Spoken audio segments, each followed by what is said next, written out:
Bonjour, donc mon nom c'est Safié Toussek, je suis la fondatrice de la marque Saraya, donc une marque tradi moderne pour femmes haut de gamme, une marque de mode.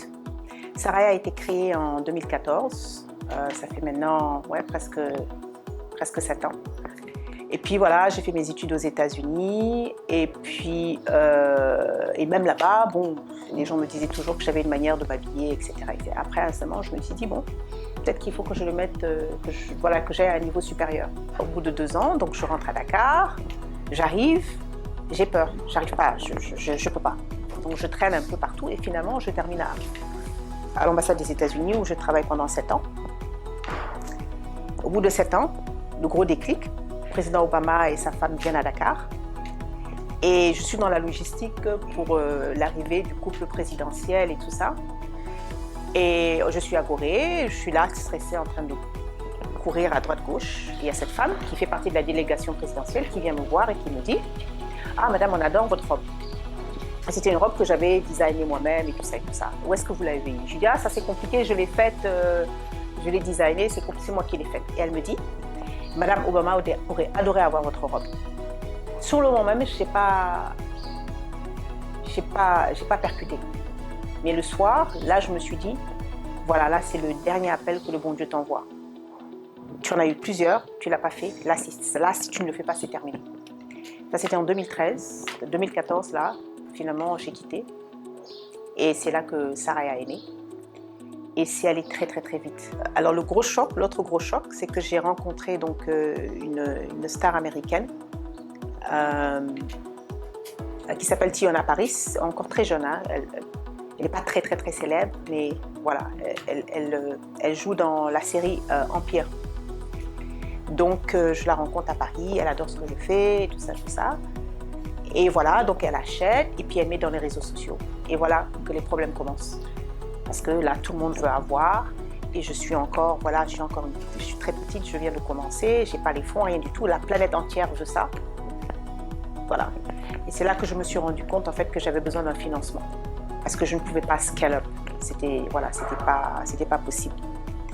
Et ben voilà, j'ai cherché, je me suis bien fait taper sur les doigts, les banques, voilà, c'était pas possible, c'était une vraie catastrophe. Bon, à la fin de la journée, c'est une couturière.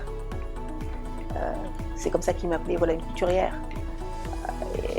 Et voilà, et puis même si je suis une couturière, et alors, je veux dire, voilà, styliste, voilà, couturière, ils m'ont mis dans un, voilà, et puis bon. Ça a été vraiment une expérience très, très difficile. Et finalement, j'ai décidé de m'exporter.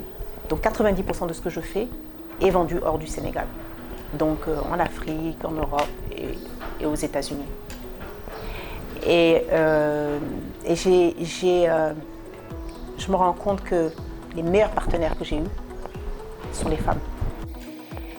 Et quand je suis arrivée à la WIC, alors la sensation était complètement différente par rapport à tout ce que j'ai eu toutes les personnes que j'ai eu à rencontrer. Et j'avais été tellement repoussée, refoulée et tout ça que finalement mes besoins, je les ai divisés peut-être par 10 ou par 7, je ne sais même plus. Et j'arrive à la WIC et vraiment pour moi, voilà, ça n'allait pas forcément aboutir. Et on me dit ouais, mais on ne comprend pas par rapport à vos ambitions, par rapport à la marque, pourquoi est-ce que vous demandez si peu? Alors moi, c'était là, je me suis dit non, c'est pas possible. À chaque fois que je partais, on me refoule et tout ça. Là, on me dit que ce que tu demandes, c'est pas beaucoup. Et là, déjà, j'étais en confiance. Et la conversation s'est très bien passée parce que j'ai vu tout de suite que les personnes que j'avais en face de moi me comprenaient. Que bon, c'était des femmes. Et voilà, elles comprenaient l'aventure dans laquelle j'étais, etc., etc. Et j'ai compris tout de suite qu'il y avait une confiance vraiment qui s'était installée, que ce soit de mon côté, que ce soit de leur côté. Et comme on dit en anglais, the rest is history. Donc, ils ont fait, bon, évidemment, des recherches, due diligence, etc. Ça a été très pro. Et puis après, finalement, c'est comme ça que j'ai décroché le partenariat où, voilà, il y a un apport donc, de 128 millions, et donc qui me permettrait effectivement de passer à l'étape supérieure.